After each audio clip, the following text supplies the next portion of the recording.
ನಮಸ್ಕಾರ ಸ್ನೇಹಿತರೆ, ನಾವು ಭಾರತೀಯರು ಗೋವನ್ನು ದೇವತೆ ಅಂತ ಹೇಳ್ಬಿಟ್ಟು ಪೂಜೆ ಮಾಡ್ತೇವೆ.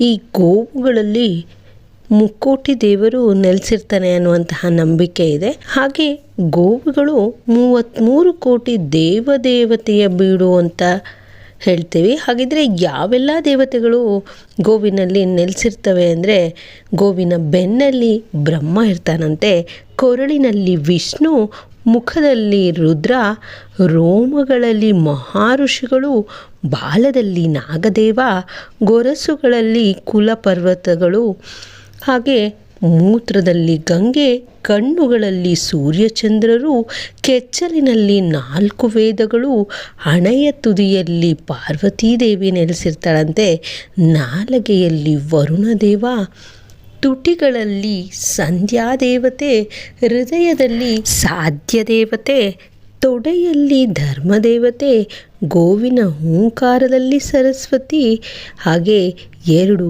ಕಿವಿಗಳಲ್ಲಿ ಅಶ್ವಿನಿ ಕುಮಾರರು ನೆಲೆಸಿರ್ತಾರಂತೆ. ಹೀಗೆ ಇನ್ನೂ ಹಲವಾರು ದೇವತೆಗಳು ನಮ್ಮ ಗೋಮಾತೆಯಲ್ಲಿ ನೆಲೆಸಿರ್ತಾಳೆ ಅನ್ನುವಂತಹ ಒಂದು ನಂಬಿಕೆ ಇರೋದರಿಂದಲೇ ನಾವು ಗೋವನ್ನು ಮಾತೆ ಅಂತ ಹೇಳ್ಬಿಟ್ಟು ಪೂಜಿಸುವಂತಹದ್ದು ವಾಡಿಕೆಯಾಗಿದೆ.